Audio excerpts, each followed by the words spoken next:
আসসালামু আলাইকুম দর্শক ভাই, কেমন আছেন? আশা করি অনেক ভালো আছেন। তো ভালো থাকুন, সুস্থ থাকুন। আলহামদুলিল্লাহ আমিও ভালো আছি। তো আজকে আমি আপনাদেরকে এমন একটা ভিডিও দেব, এই ভিডিওটা আপনারা দেখে যাবেন। ভিডিওটা কাটাকাটি না করে পুরোপুরি ভিডিওটা দেখবেন।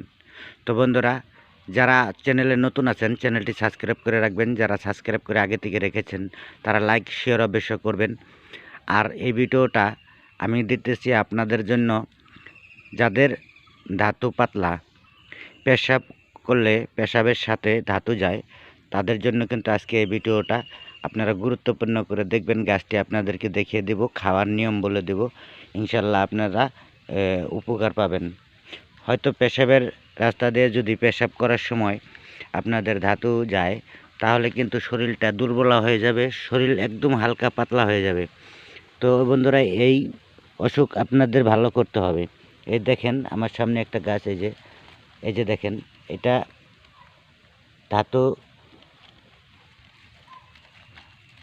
ধাতুকে ঘন করার জন্য কিন্তু এই গাছটা, এই যে দেখেন, খুব সুন্দর একটি গাছ,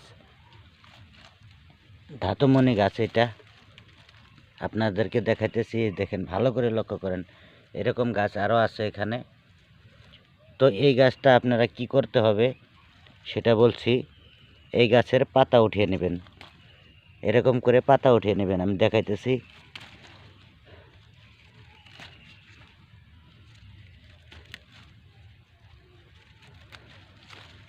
এই যে দেখেন, মোটামুটি প্রত্যেক দিন সকালে 50 গ্রামের মতন পাতা উঠাবেন।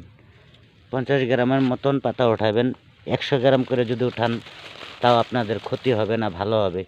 এটা খেতে হবে বাসি পেটে প্রত্যেক দিন। আপনারা সির্ফ 1 সপ্তাহ খান, 1 সপ্তাহ পরেই আপনারা দেখতে পারবেন আপনাদের ধাতুটা ঘন হয়েছে। আপনারা স্বামী স্ত্রীর সহবাসে গিয়ে দীর্ঘ টাইম কাটাতে পারবেন, শক্তিশালী হবেন। এই দেখেন, এর থেকে আরও বড় বড় পাতা আছে, সেগুলো নিয়ে নেবেন উঠিয়ে। এই দেখেন। তো বন্ধুরা, কি বলছি বুঝতে পারছেন?